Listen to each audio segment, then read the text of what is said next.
다니엘서 6장 1절부터 10절. 구약 성경이죠. 다니엘서 6장 1절부터 10절의 말씀을 우리 같이 함께 읽겠습니다.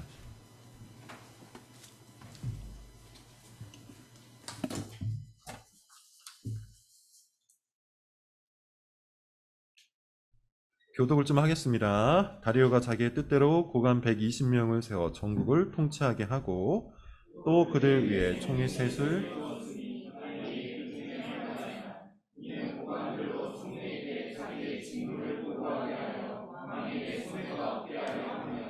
다니엘은 마음이 민첩하여 총리들과 고관들 위에 뛰어남으로 왕이 그를 세워 전국을 다스리게 하고자 한지라. 다니엘을 고발할 근거를 찾고자 하였으나 아무 근거 허물도 찾지 못하였으니 아무 끄됨도 없고 아무 허물도 없습니다. 그들이 이르되 이 다니엘은 그 하나님의 율법에서 근거를 찾지 못하면 그를 고발할 수 없으리라 하고, 이에 총리들과 고관들이 왕에게 나아가서 그에게 말하되 다리오 왕이여 만수무강하옵소서.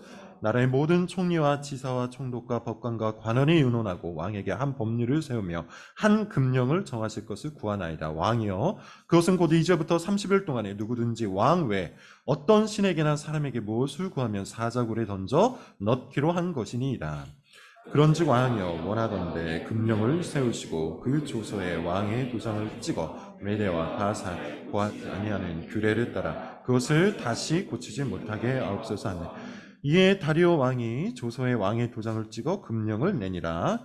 다니엘이 이 조서에 왕의 도장이 찍힌 것을 알고도 자기 집에 돌아가서는 윗방에 올라가 예루살렘으로 향한 창문을 열고 전에 하던 대로 하루 3번씩 무릎을 꿇고 기도하며 그의 하나님께 기도라는 주제입니다. 5번째 시간이고요. 제목은 이것이 기도하는 사람의 태도다입니다. 이것이 기도하는 사람의 태도다. 기도는 하나님 중심적인 삶의 태도입니다. 지금까지 기도에 관한 설교를 잘 들으신 분은 이것이 뭘 말하는지 알 거예요. 기도는 하나님 중심적인 삶의 태도. 즉 하나님을 실질적으로 신뢰하는 것이고 실질적으로 의지하는 것이고 실질적으로 믿는 사람의 삶이 곧 기도를 통해서 증명이 된다는 것이죠. 기도하지 않는다는 것은요, 바꾸어 말하자면 그가 무슨 말을 하든지 간에 실질적으로는 하나님을 믿지 않는다는 뜻이에요. 그래서 정말 믿음이 있는 사람은요, 꼭 기도를 합니다. 삶의 모든 필요를 들고 기도합니다. 마음의 모든 고민을 들고 기도를 하죠. 그리고 인생의 모든 소망을 들고 열심히 간구합니다. 항상 기도하고요. 쉬지 않고 기도하고요. 습관을 따라서 기도합니다. 하나님 중심적인 삶의 태도를 가진 사람은 그렇게 하죠. 하나님을 진짜 믿기 때문이에요. 기도하지 않고는 견디지를 못한다는 겁니다. 코르넬리우스 프롱크라는 분이 계신데 그런 의미에서 그는 기도가 호흡이라고 표현해요. 기도는 호흡이다. 기도는 숨이다. 마치 갓난 아이들이 이 세상에 태어나면 처음 숨을 내뱉고 살아가듯이, 호흡하지 않고는 살아갈 수 없듯이 중생한 사람, 예수 그리스도를 믿고 거듭난 사람, 새롭게 태어난 사람은 기도를 호흡처럼 여기며 산다는 거예요. 기도하지 않으면 영적으로 병들거나 죽을 수밖에 없다는 뜻이겠죠. 그만큼 기도가 중요합니다. 그런데 정말로 놀랍게 그리고 안타깝게 많은 교인들이 기도를 하지 않아요. 기도하지 않고 그냥 생각만 합니다. 기도하지 않고 그냥 계획만 합니다. 그러다 보니 기도하지 않게 되고 그것이 염려가 되고 그것이 근심이 돼요. 더 나아가 기도하지 않고 판단하고 기도하지 않고 평가하면서 그것이 옳다고 믿죠. 또 많은 교인들이요, 기도하지 않고 공부를 하죠. 기도하지 않고 경건서적을 읽어요. 기도하지 않고 성경을 공부해요.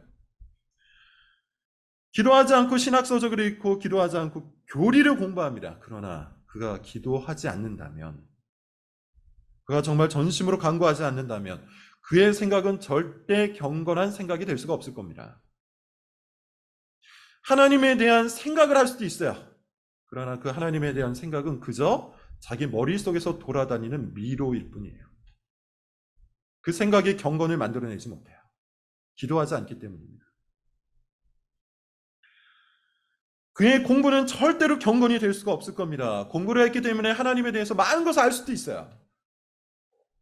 그러나 그 공부가, 하나님에 대한 지식이 하나님을 믿고 의지하는 신령한 지식이 되지 못합니다. 기도하지 않는 사람은 그래서 사실상 하나님을 믿지 않는 거예요.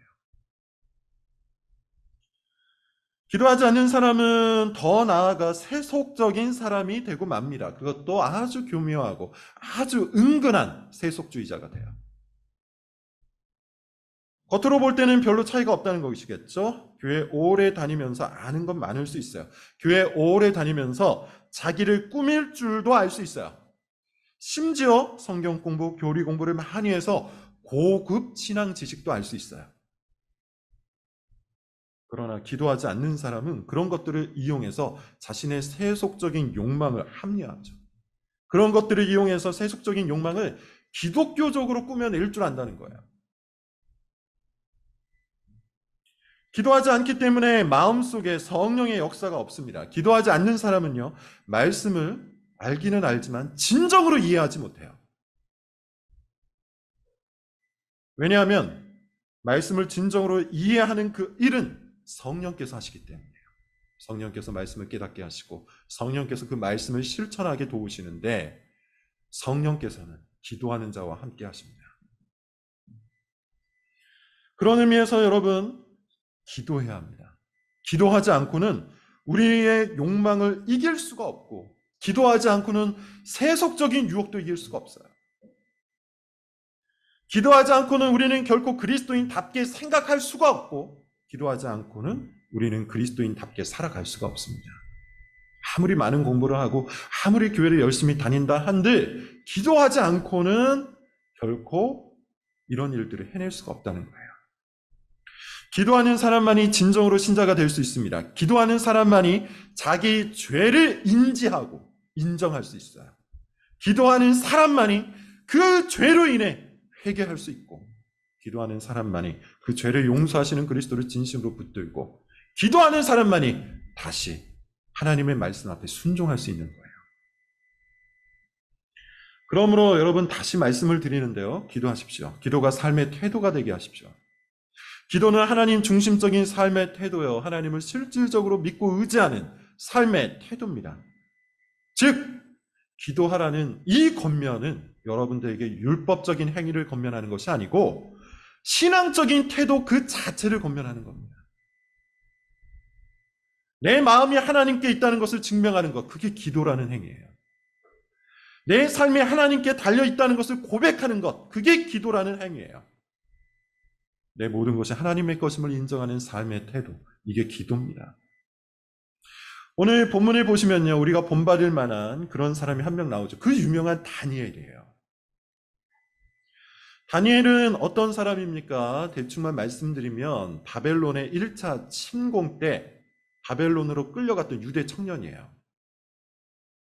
그는 바벨론과 페르시아라는 두 개의 제국에서 4명의 왕을 섬긴 고위 공직자였습니다.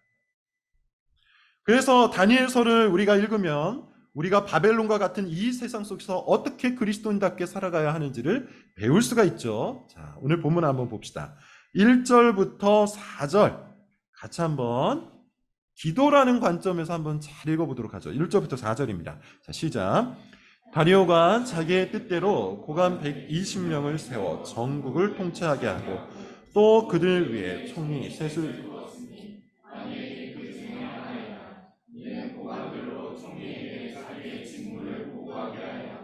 왕에게 손해가 없게 하려 함이더라.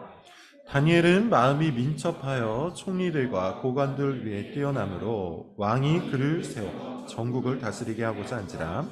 이에 총리들과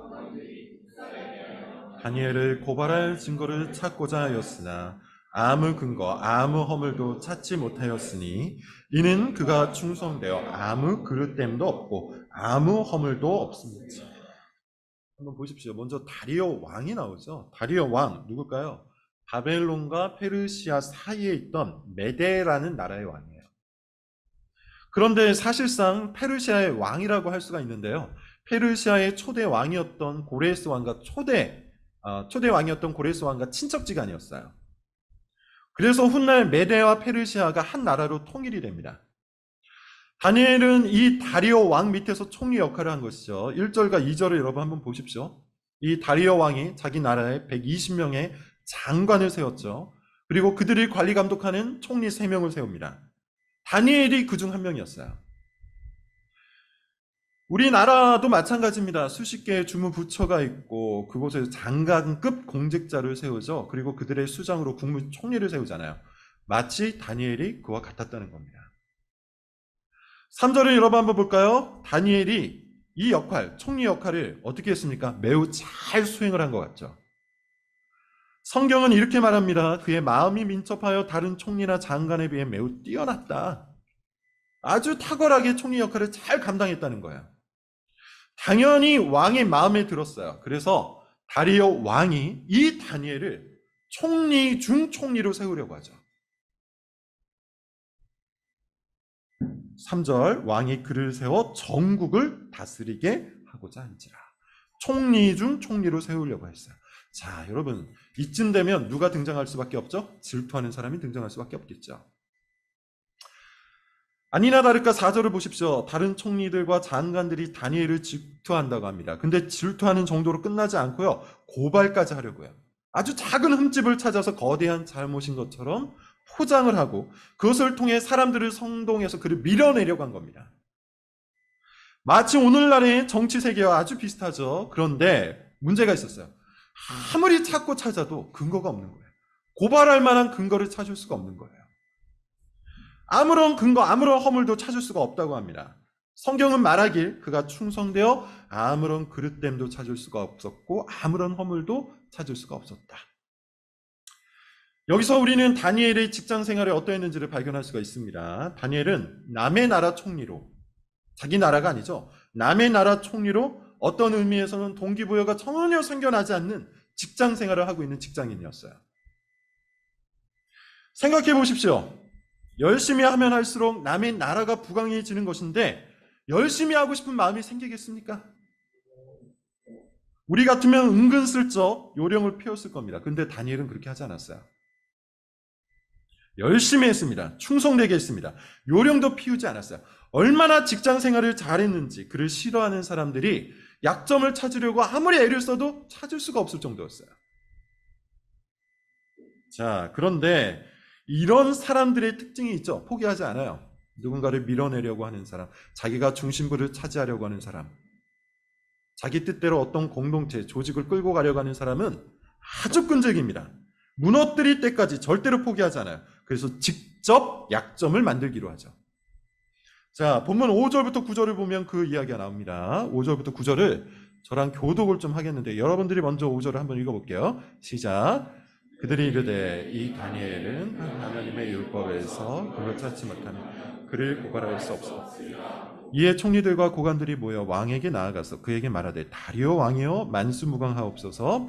나라의 모든 총리와 지사와 총독과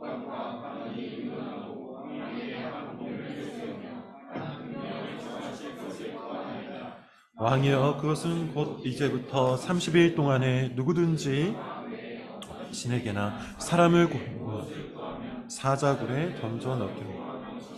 그런즉 왕이여 원하건대 금령을 세우시고 그 조서에 왕의 도장을 찍어 메대와 바사에 고치지 아니하는 규례를 따라 그것을 다시 고치지 못하게 하옵소서 하매 이에 다리오 왕이 다니엘을 찍어내려고 했던 이 질투자들, 다니엘의 직장 동료들, 그들이 주목한 것이 뭐죠? 다니엘의 신앙이었어요. 아무리 찾고 찾아도 다니엘에게는 아주 작은 흠집조차 없었기 때문에 이들은 다니엘을 넘어뜨리고 무너뜨리기 위해서 음모 하나를 꾸몄는데 그에게 독특한 하나가 있었던 겁니다. 그게 신앙이었죠. 5절, 이 다니엘은 그 하나님의 율법에서 근거를 찾지 못하면 그를 고발할 수 없으리라. 여기서 우리가 알 수 있는 것은 뭐죠? 모든 사람들이 다니엘의 신앙을 알고 있었다는 것이죠. 다시 말해서 다니엘은 자기가 하나님을 믿는 사람이라는 것을 결코 숨기지 않았어요. 바벨론 왕궁에서도, 메대 왕궁에서도, 페르시아 왕궁에서도 자기가 오로지 하나님을 믿고 신뢰하는 자라는 것을 분명하게 드러내고 살았던 겁니다. 그것도 그가 매우 신실한 믿음을 가지고 있다는 것을 사람들이 모두가 알 만큼 아주 신앙대로, 아주 신실하게 신앙생활을 한 것이죠. 자기 신앙대로 출근을 했고요. 자기 신앙대로 충성되게 일을 했고요. 자기 신앙대로 충성되게 관계를 맺은 거예요. 자, 그리고 이제 그 신앙이 그의 약점이 되어버립니다. 6에서 8절을 보면요. 다니엘을 없애버리고 싶은 사람들이 굉장히 많았어요. 총리, 지사, 총독, 법관, 관원이에요. 오늘날로 따지면 수많은 장관들, 수많은 법관들, 수많은 검사들, 기자들, 온갖 정치인들이 이 다니엘 한 명을 찍어내려고 한 거예요. 이유는 별거 없었습니다. 그냥 질투죠. 다리오 왕이 그를 인정해서 총리 중 총리로 세우려고 하는 이 사실을 견디지 못한 겁니다. 한 꾀를 내는데 다니엘을 정말로 죽일 수 있을 법한 꾀였어요. 법 하나를 제안하죠. 그 법이 뭡니까? 30일 동안에 다리오 왕 외에 그 어떤 신에게도 절하지 말 것, 그 어떤 사람에게도 구하지 말 것. 즉 그들은 은근슬쩍 왕을 높여주면서 다니엘을 찍어낼 수 있을 만한 묘안을 낸 거예요. 30일 동안 왕 외에는 어떤 것에도 기도하지 않도록 하는 법령을 만들어버린 것이죠. 구절을 보면 여러분 어떻습니까? 다리오 왕이 아주 기분이 좋았던 것 같아요. 도장을 찍어버립니다. 자기를 신처럼 만들겠다는 신하들의 제안이 싫지 않았던 거죠. 자기를 칭찬하고 높여주고 계속해서 아부를 떠는 이 신하들의 말에 덜컥 넘어가 버린 거예요. 그렇게 다니엘 한 명을 위한 함정이 세팅이 됩니다. 자, 그런데 이제 다니엘의 반응이 중요하겠죠? 10절을 같이 한번 읽어보겠습니다. 10절입니다. 시작. 다니엘이 이 조서에 왕의 도장이 찍힌 것을 알고도 자기 집에 돌아가서는 윗방에 올라가 예루살렘으로 향한 창문을 열고 전에 하던 대로 하루 3번씩 무릎을 꿇고 기도하며 그의 하나님께 어떻게 반응합니까? 일단 다니엘은 자기를 위해 준비된 이 함정을 알고 있었어요. 이 함정, 이 법령이 자기를 찍어내려고, 자기를 죽이려고 준비된 세팅임을 충분히 알고 있었어요. 뭐라고 얘기합니까? 이 조서에 왕의 도장이 찍힌 것을 알고도 라고 해요. 예컨대 자신이 하나님이 아닌 다른 신이나 다른 사람에게 기도를 하게 되면, 다리오 왕이 아닌 다른 신이나 다른 사람에게 기도를 하게 되면 사자굴에 던져질 수 있다는 이 사실을 충분하게 알고 있었다는 겁니다. 그럼에도 불구하고 어떻게 반응합니까? 자기 집에 가서 윗방에 올라가 예루살렘으로 향한 창문을 열고 전에 하던 대로 하루 3번 기도를 하죠. 여기서 우리는 다니엘이 가진 삶의 태도가 무엇인지를 발견할 수 있어야 돼요. 다니엘은 남의 나라 왕궁에서 충성을 다했어요. 열심히 일했어요. 탁월하게 일했어요. 질투를 받을 만큼 성실히 일했습니다. 그리고 그 충성과 성실의 대가로 총리까지 되었어요. 그런데 중요한 게 있습니다. 다니엘은 이 모든 것을 자기 출세를 위해서 한 것이 아니죠. 자기 출세를 위해서 이렇게 한 게 아니에요. 자기 출세를 위해서 상사에게 충성을 바친 게 아닙니다. 자기 출세를 위해서 성실하게 일한 게 아닙니다. 만약에 그러했다면 지금 이 상황 속에서 기도하지 않았을 거예요. 처음부터 높은 자리로 올라가고 싶은 그 욕망을 따라서 지금 직장 생활을 성실하게, 탁월하게 일한 게 아니라는 겁니다. 한번 여러분 생각을 해보십시오. 한 번만 눈을 감으면 되는 일 아닙니까? 평생 동안 기도 못하는 것도 아니고 딱 30일이에요. 조서 내용이 그래요. 30일이에요. 30일만 기도하지 않으면 돼요. 할만하잖아요. 만약에 다니엘이 세속적인 욕망을 품고 사는 가짜 신자였다면 그렇게 했을 겁니다. 그러나 다니엘은 그런 삶의 태도를 가지고 있지 않았어요. 다니엘은 자기가 있는 곳에서 충성을 다했지만, 열심히 일했지만 그가 진짜로 충성을 하고 있는 대상은 세상이 아니었죠. 하나님이었어요.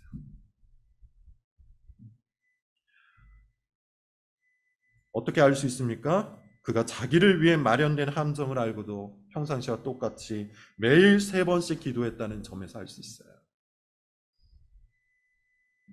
망할 수 있는데, 죽을 수 있는데, 손해볼 수 있는데, 나의 경력이 망가질 수 있는데, 그럼에도 불구하고 그는 신앙을 지킨 거예요. 왜냐하면 다니엘은 이 세상을 실질적으로 다스리는 분이 하나님이라는 것을 알았기 때문입니다. 이 세상에서 진짜로 의지할 만한 분이 하나님밖에 없다는 것을 알았기 때문이에요. 그래서 마음을 다해서 하나님을 신뢰했고요. 온 힘을 다해서 하나님께 충성을 했습니다. 이것이 다니엘이 가지고 있었던 삶의 태도였고요. 그 삶의 태도의 중심, 그게 바로 기도였어요.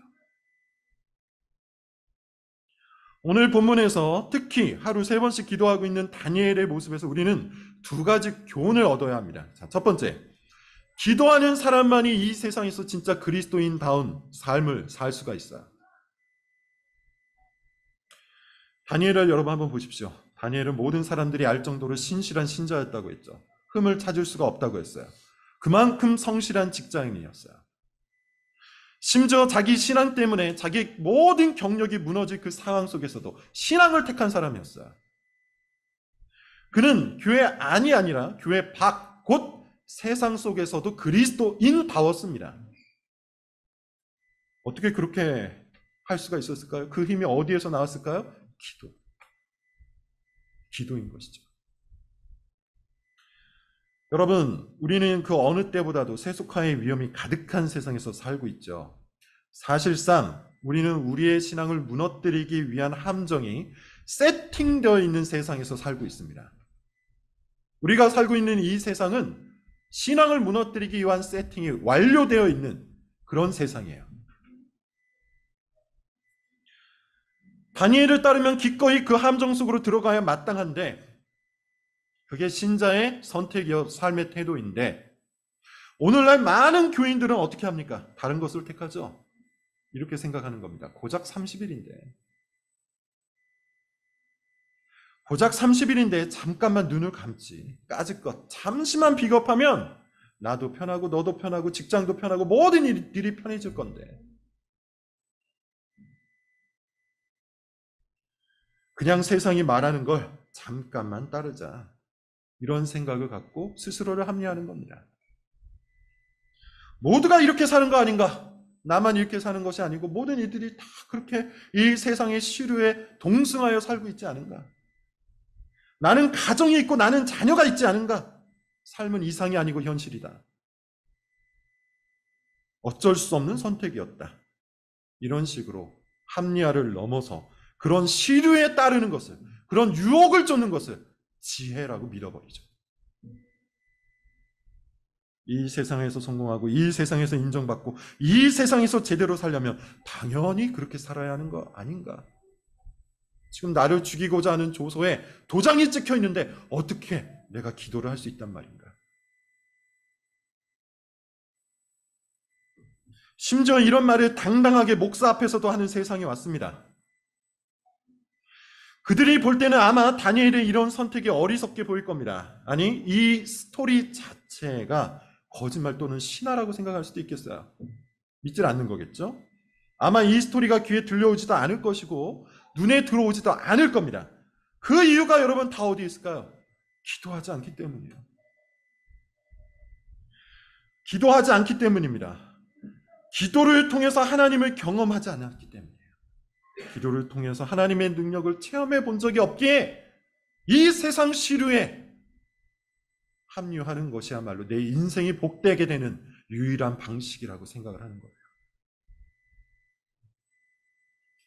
기도는 하나님의 하나님 되심을 체험하는 유일한 수단입니다. 하나님께서 이 세상을 실제로 통치하신다는 것을 배울 수 있는 유일한 수단이에요. 어떤 사람은 이렇게 말할 수 있죠. 아니, 우리는 이 모든 사실을 성경을 통해서 배우는 거 아닙니까? 맞습니다. 우리는 성경을 통해서 배워요. 그러나 성경의 진리가 참이라는 것은 기도를 통해서 배우는 거예요. 성경의 진리가 성경 속 세상만이 아니라 우리가 살아가고 있는 이 세상 속에서도 통용되는 진리라는 것을 힘이라는 것을, 능력이라는 것을 우린 기도를 통해서 배우는 거예요. 그래서 기도하는 사람은 쓸데없는 합리화를 하지 않습니다. 기도하는 사람은 세상 처세술을 지혜로 포장하지도 않습니다.